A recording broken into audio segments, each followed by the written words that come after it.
नाम है वो सब क्या कहलाएंगे? सीधी परिभाषा, बहुत छोटी है। अभी आपसे पूछा इसको क्या कहोगे? जो इसको कुर्सी नहीं कह सकते, कुर्सी कौन सी है? तो नाम है ना, मैंने नाम से पहचान है ना, तो नाम नाम तय है, सबके नाम परफेक्ट है, बिल्कुल तय है। मतलब कहने का जिसको भी नाम से पहचाना जाता है या जिसका भी नाम है वो सब क्या कहलाएंगे? संज्ञा कहलाएंगे। क्या कहलाएंगे? समझ में आ गया? अब इसमें देखो, जैसे कौन कौन, तो कौन कौन कोई नाम है क्या? तो संज्ञा नहीं है। हमसे पूछ रहा है संज्ञा बताओ कौन सी है। पुनरावृत्ति में बार बार आया है तो संज्ञा के नाम से जाना जाता है। तो कौन कौन संज्ञा है क्या? कोई नाम बता रहा है क्या? इसका मतलब कौन कौन संज्ञा वेरी गुड। अब दूसरा आता है गांव गांव। जैसे अपन जहां पढ़ते हैं इसका क्या नाम है? सिरावली। क्या है? सिरावली संज्ञा है। और सिरावली को क्या कहते हैं? गांव कहते हैं। गांव क्यों? छोटा कस्बा है, गांव है।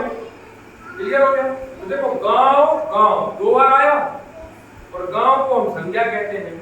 इसका मतलब ये हुआ कि गांव गांव संज्ञा के रूप में पुनरुक्त हो रहा है, इसलिए इसे हम गांव गांव को संज्ञा पुनरुक्त के नाम से जानते हैं। अब आगे समझ में, मैंने दो बार आना एक साथ, उसके बीच में एक अलग देश लगता है। ठीक, चलिए अब जैसे धीरे धीरे, तो धीरे धीरे क्या है? विशेषण है। मैं धीरे चलता हूँ, कोई तेज चलता है, किसी के चलने की विशेषता, वो धीरे धीरे विशेषता है, इसलिए संज्ञा नहीं है। बात समझ में आ गई? फिर चौथा क्या हो सकता है? बड़े बड़े। अब बड़े बड़े कुछ भी हो सकता है। बड़े बड़े कोई, हमारा मेरा हाथ बड़ा है, आपका हाथ बड़ा नहीं है, है ना? ठीक है, बात समझ में आ रही है? कोई बड़ा है कोई छोटा, बड़े किसी की विशेषता है ये बड़े की। मेरी हाथ बड़ा है, बड़ा हो, मेरे हाथ की विशेषता है।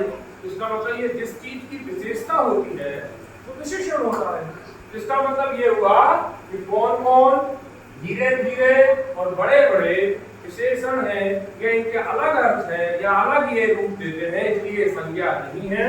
लेकिन गांव गांव एक संज्ञा का काम करता है, इसलिए इसे हम संज्ञा कहते हैं। ठीक, चलिए अब मान लीजिए आपका कोई मुहावरा आ जाए, मैंने इसका अर्थ एक क्या बोलते हैं शब्द में छुपा हो, इसका पूरा का पूरा अर्थ किसी एक अर्थ में छुपा हो। जैसे मान लीजिए खून पसीना एक करना, इसका मतलब क्या हुआ? कैसे समझ में आया?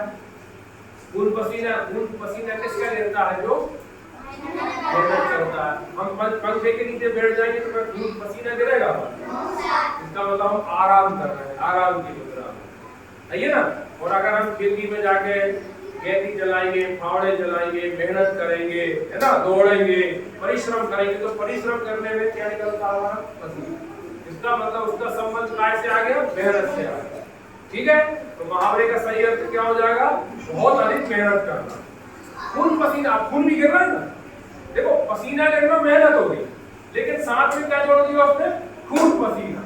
खून पसीना गिरना मतलब बहुत अधिक मेहनत करना, बहुत अधिक श्रम करना। ठीक, करिए। इसी प्रकार अब एक वचन और बहुवचन होते हैं। एक वचन का मतलब क्या हुआ?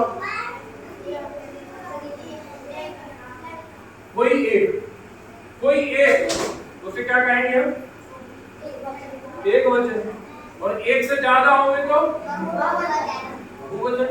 तो एक वचन में क्या हो सकता है? लड़कियां बहुवचन है कि एक वचन?